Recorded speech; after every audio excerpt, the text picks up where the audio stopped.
Coach, pendengar ini kan, ya ini sudah cukup lama ya menjadi perbincangan bagaimana membedakan kebutuhan, keinginan, termasuk gengsi. Apalagi di era-era sosial media yang katanya harus eksis, harus dan lain sebagainya begitu. Bagaimana sih cara praktis Ya, untuk bisa memahami hal itu, Coach?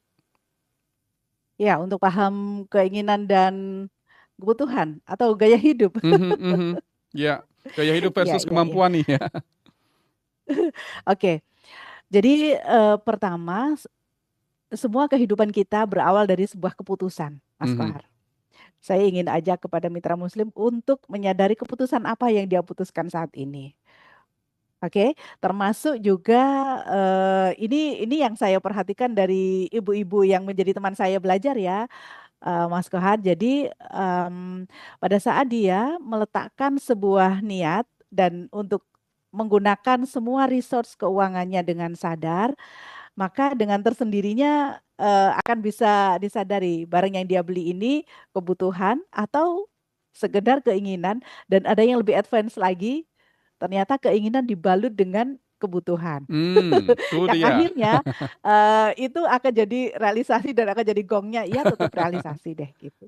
Iya Makanya iya iya penting iya. untuk ini nih, sebelum sebelum ke sana, sebelum membeli, mitra muslim bisa menanyakan dari dalam diri. Apakah yang dibeli ini memang satu hal yang dibutuhkan? Artinya kalau butuh, tanpa itu kita tidak bisa melakukan aktivitas keseharian gitu ya. Itu butuh, betul butuh. Mmm. Tapi kalau misalnya yang dibeli itu ada yang sudah ada dan bisa dilakukan. Nah, sebetulnya itu ciri Mhm. dari sebuah keinginan gitu Oke, sih. ini Nah, menarik nih. boleh nggak sih, Ah. Gimana eh, gimana?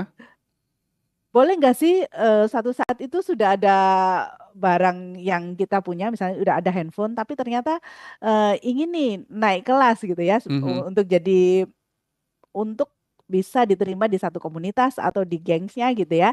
Nah, maka membeli, boleh nggak sih itu, kalau itu membeli boleh aja, asal em, di dalam yang sudah direncanakan gitu maksudnya. Jadi nanti kalau memang dana itu sudah diplot untuk membeli barang-barang yang tadi disebutkan lifestyle kita, kita akan membeli tanpa rasa bersalah, Mas Kohar, dan itu fine-fine Mmm. aja.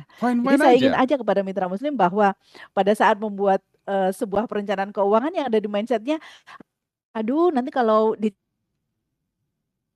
perencanaan keuangan jadi nggak bisa belanja deh. Nggak juga gitu. Tapi justru Mmm. dari sana kita bisa belajar dengan nyaman dengan ini tuh dana yang telah disiapkan terlebih dulu.